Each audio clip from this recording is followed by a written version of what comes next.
So I've been a really big fan of perfume collection videos on YouTube for quite a while now, and today I was reorganizing some of my perfumes and making some room for new things in my cabinet here, and I thought I would give it a shot and see if I can show you my current perfume collection, which is on these 3 shelves here. This is a mirrored shelf insert in an IKEA cabinet, which is really nice because you get to have this pretty display with all the mirrors and glass shelves, but then the cabinet has 2 doors that you can close up. You can keep your perfumes safely stored away in the dark. And then you can open it up whenever you want and look at all of your pretty, pretty bottles, which I do on a pretty regular basis. So I am currently at about 50 bottles, where when I first started getting obsessed with perfume about 3 years ago, I had a total of, I think, 3 bottles actually. So it's grown quite a bit over the years. We'll start up here on this shelf that has some rollerballs and minis. And this one is called Lovely. It is an Arabian oil from a house called Al Rehab. This is kind of it smells a little bit like Skittles, kind of a sweet candy fruit. And then here is a mini bottle of Estee Lauder Pleasures, which I think I got with a gift with purchase from maybe actually another perfume that I got from Estee Lauder. They give these away a lot with their free gifts. So I've got a couple of them running around. This bottle is an old J'adore by Dior bottle, but it does not have J'adore inside. It has Bath & Body Works Sensual Amber, a sample that someone gave me in a perfume swap that I did. Don't really know. I think the Bath & Body Works Sensual Amber, sort of a sweet gourmand, it's a little bit too patchouli for me, but the bottle is a nice thing to have on the shelf. And there is Ralph Wild by Ralph Lauren.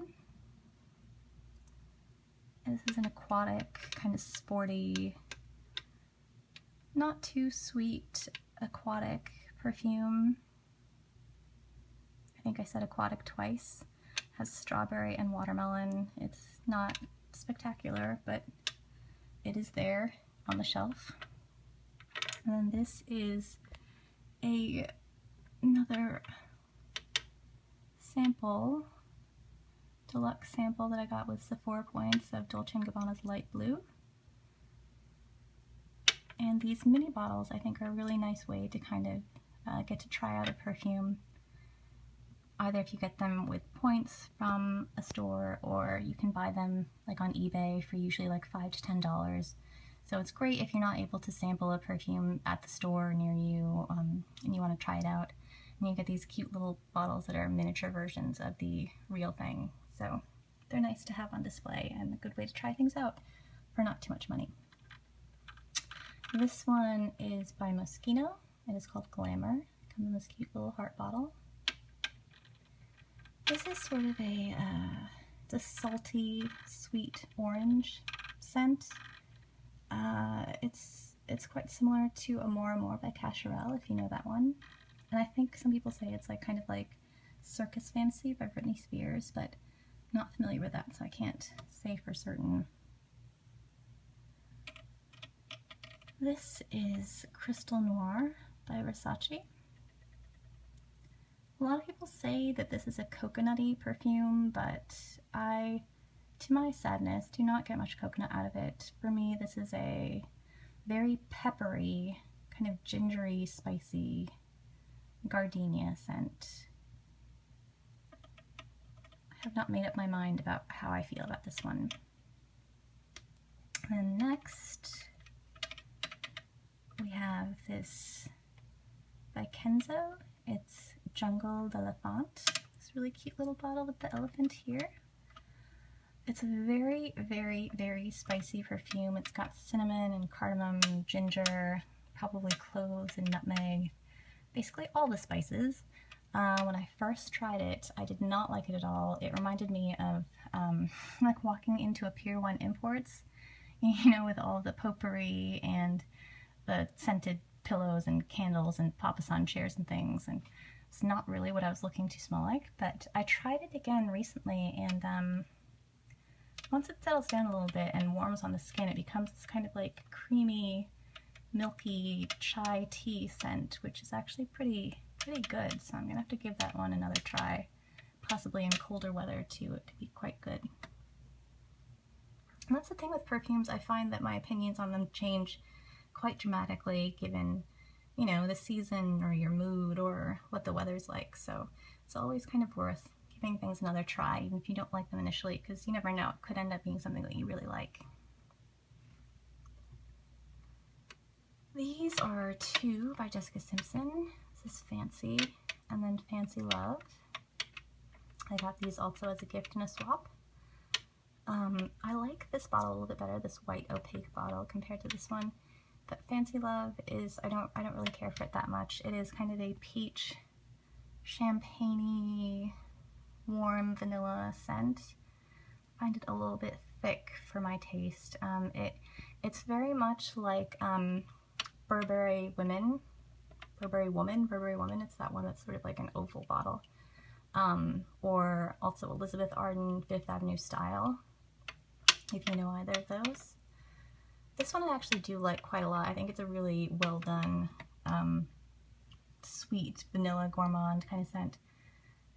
It's one of the better celebrity scents, although there are quite a lot of good celebrity scents I'm learning as I learn more about perfumes. This one has kind of it does have sort of a strong, artificial, almost harsh opening. It's like jammy pie.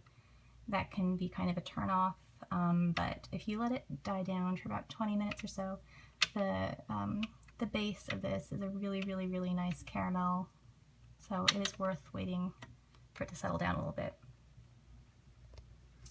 And then we have another deluxe sample from Sephora. This is the current version of Miss Dior, which I really dislike quite a lot. This is just sort of a patchouli nightmare, in my opinion. I have a bottle of the Miss Dior Cherie 2005 version, which is one of my favorites. And this is, ugh, no good at all, but I like the bottle, so it gets to stay on the shelf. Then we have another Estee Lauder Pleasures and another Al Rehab perfume oil. This one is Choco Musk. This smells almost exactly like Cocoa Puffs. So if you like Cocoa Puffs, and if you want to smell like Cocoa Puffs, this is the one for you. It's not, I like it. I do like Cocoa Puffs. So sometimes that is perfect. Now on this middle shelf here, for whatever reason, these are perfumes that I just don't wear quite as much, but we will try to give them a nice overview as well. Compared to the ones down here, the bottom shelf tends to be the things that are my favorites and that I wear most frequently. But we'll do this shelf now. Over here, we have Intimately Beckham by David and Victoria Beckham. We've got this nice DBB logo on the top. This is a very weighty, substantial bottle. It feels more expensive than it really is for such an affordable perfume. This actually smells quite a lot like Dior's Pure Poison.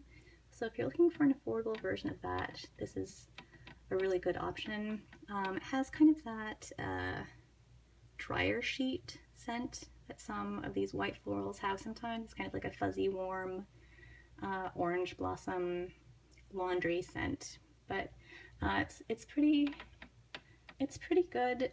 Not childish in any way. It's kind of more grown-up scent compared to what you might think of as a celebrity scent. It's a nice perfume. And then behind here, we have Eclat d'Arpège by Lanvin. It's got this pretty purple juice.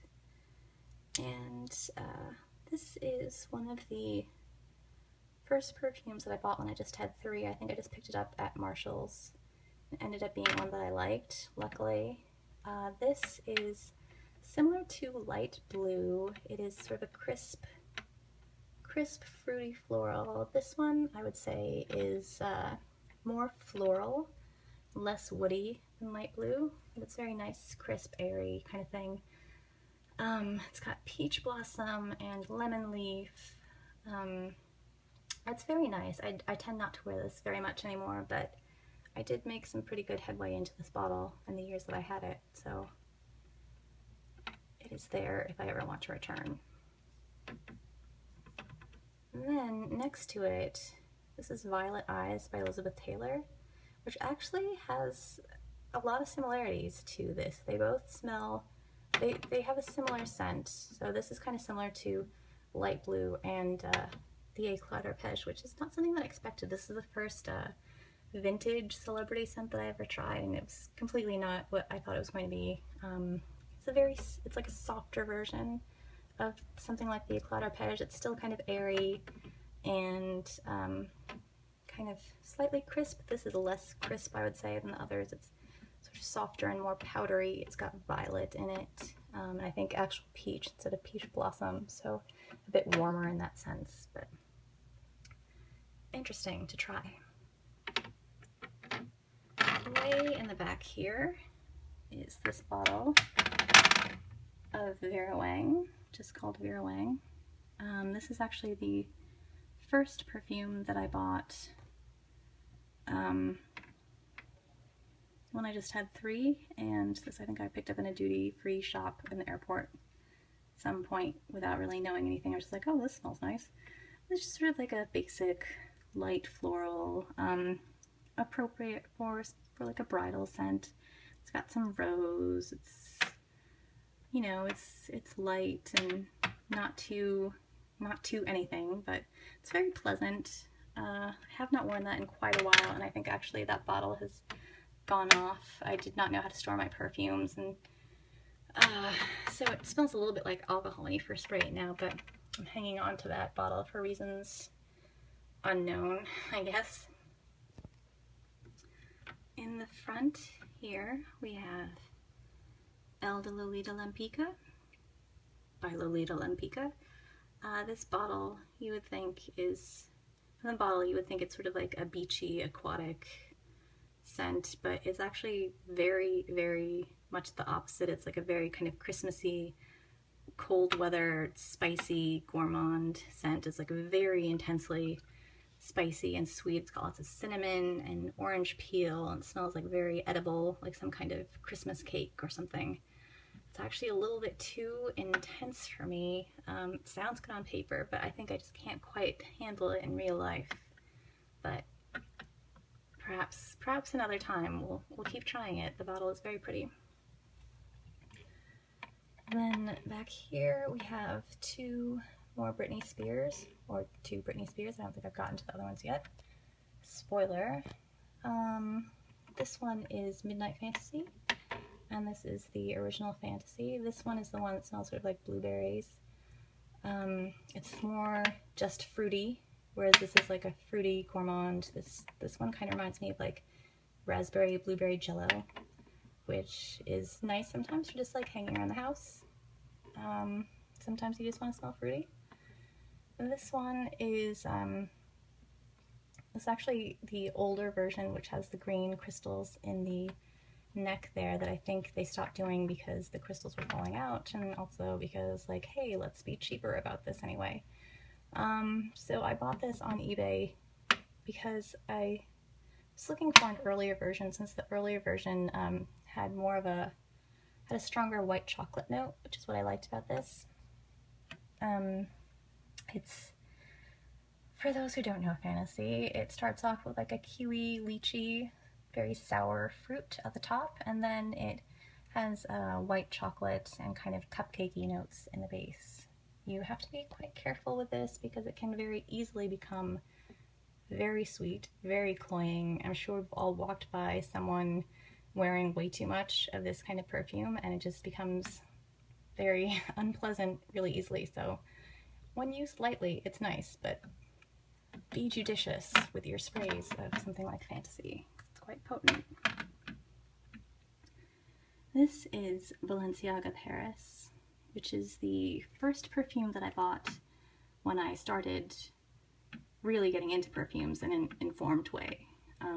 So this is sort of my first grown-up perfume, even though I was only like 3 years older than the previous bottle. But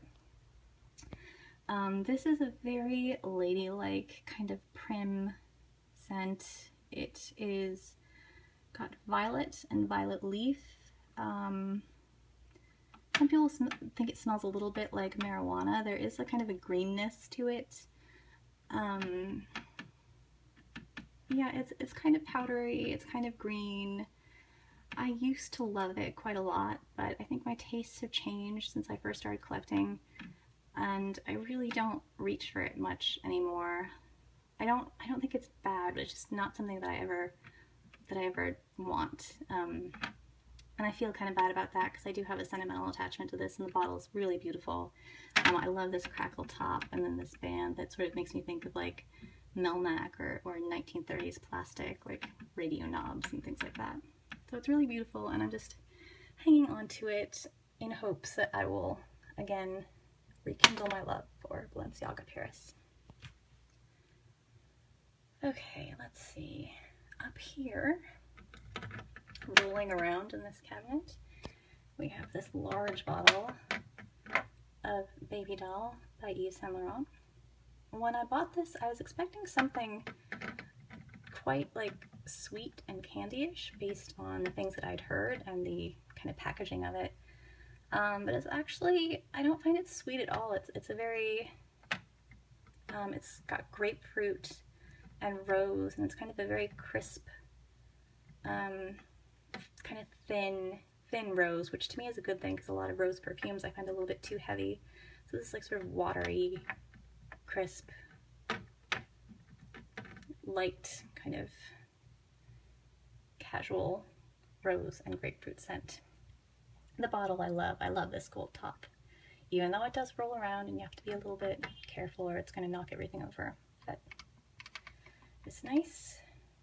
This is a perfume that I am keeping around, mostly because of the bottle. It's one of the Harajuku lovers. This is G, the Snow Bunnies edition. It is exactly the same as all the other Gs. They just all have their different outfits. It smells like a pina colada. A lot of people call this a coconut scent, but for me it's really more of a pineapple scent that has some coconut in it. It's not something that I really like to wear, but you never know. There might be some occasion that I need to smell like a pina colada. And until then, I do like having this little doll there. I don't like them enough to buy a lot of the Harajuku lovers, but to have one is nice. I'll just leave this back there. This is a very, very old bottle of Jessica McClintock. I actually bought it at this age. I did not have it sitting around somewhere for many years because I was reading, I had never tried it, but then I was reading that the newer versions of this perfume that are much paler in color, I was reading that those weren't as good. So I was like, oh, I'll go buy a dark one and that'll be good. So I got one on eBay, and it's kind of intense. I don't know if this bottle has turned at all or if the top notes have burned off, but it is strong. It is a white floral, and it is very, very powerful. It's sort of like if you walk into a florist shop or a greenhouse and you're just like hit in the face with, you know, giant bunches of white flowers. It can be very heady and overwhelming if you spray too much, and if you're the kind of person who gets headaches from perfumes, you might want to stay away, because I could see this very easily being sort of a headache-inducing scent. Behind here, there is a classic drugstore perfume. This is Charlie White. Very cheap. If you want to pick something like this up. This is sort of along the lines of Estee Lauder's Pleasures. It's kind of not sweet at all, crisp, wet, green, fresh kind of thing. It's supposed to have notes of watermelon, but I don't really get that at all. It's not bad. It's very kind of sporty, crisp, rainy day sort of thing, and very, very cheap. The Charlies, you know, they've been around for a while, so they must be doing something right, and there are lots of different kinds if you want to try them. Next to it back here is a bottle of Vera Wang Princess, which is missing its crown cap. was given this bottle as a gift in a perfume swap. It is a gourmand. It has guava in the top and then dark chocolate and vanilla. It's not as sweet as I was expecting, but it's all right. A ringing endorsement. It's, you know, whatever, it's fine. Here is a bottle. I don't know how to pronounce this name. I think it's Jean Arthez. Jean Arthez. It's called Love Never Dies Gold. This is, again, a very affordable perfume that you can find online for very little money. This, people say, smells like Tom Ford's Black Orchid, which I'm not familiar with either, so I can't say if that's an accurate description, but it's a strange scent. It's got cocoa, and I think one of the other main notes is tuber, like the root. So there is something kind of strange and almost mushroomy, earthy to this, which, I mean, it's interesting. It's not boring, but I don't know if it's something that I would want to wear, so don't really wear that, and I'm thinking about giving it away. Up here, this is actually one of my favorites. This is Hypnotic Poison by Dior, and this is the older version with the opaque cap and bottle, a bit stronger than the current reformulation. This is a very intense, syrupy kind of gourmand. It reminds me of cream soda, root beer barrel candies, and then there's a note, sort of unusual, that smells a lot like Play-Doh. Sort of like that salty, almost savory Play-Doh scent, which is interesting to have in there. You need to be really careful with this one also, especially the older version. When I first got it, I did not realize how powerful it was, and I think I sprayed 7 or 8 sprays on myself, and I was wearing this big heavy sweater, and I was just dying all day. It was like trapped inside the clothes, and I couldn't wash it off, and I was just suffocating, and I felt really bad for my coworkers. It actually made me a little bit sick. I couldn't wear this for many months afterwards because I was just kind of traumatized by that. So don't do that. Only spray once or maybe twice and you should be good. If you spray lightly, you can even get away with wearing this in the summertime. It can be very nice in the evenings.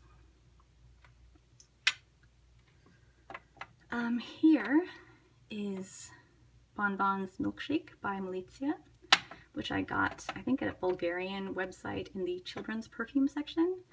So it does have sort of childlike packaging. It is a very straightforward, kind of linear vanilla milkshake scent. Like it says on the bottle, that's what it smells like, a milkshake. So very nice if you want something kind of simple, creamy, milky vanilla. Back here I have 2 decants that are not interesting to look at because they're just plain bottles, but if you're curious. This one is Elie Saab Low Couture, which is sort of the almond version of some of her perfumes. It's nice. And then this is a decant of a very expensive but very wonderful Guerlain perfume.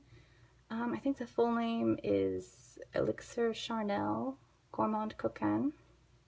It is super expensive but super wonderful. It is dark chocolate, cocoa, and roses and spices. It smells kind of like Christmas cookies. It is not like anything else, really. I was trying for a long time to find a cheap substitute, but there is not one. So until I can afford until I can justify spending that much money on a single perfume, I have this decant that I bought. So it'll do for now. We'll see about someday justifying that purchase. This is Lily Pulitzer Beachy, which is something that I got very recently in a swap. As the name suggests, it's very beachy perfume. There's some coconut, some sort of suntan lotion scent, and actually quite a lot of like salt water kind of scent. So it smells a little bit like a day at the beach. And I think that will do it for this shelf, if I didn't forget anything. And since we're already at 24 minutes, I think I'm going to cut it off here and leave this bottom shelf for another video, which is kind of too bad because all the good stuff, the really good stuff, is down here. But stay tuned if you're interested, and I hope that there's something worthwhile in the top sections as well. And as I try to hide my face from the mirrors, I will put an end to this video and hopefully see you back for part 2.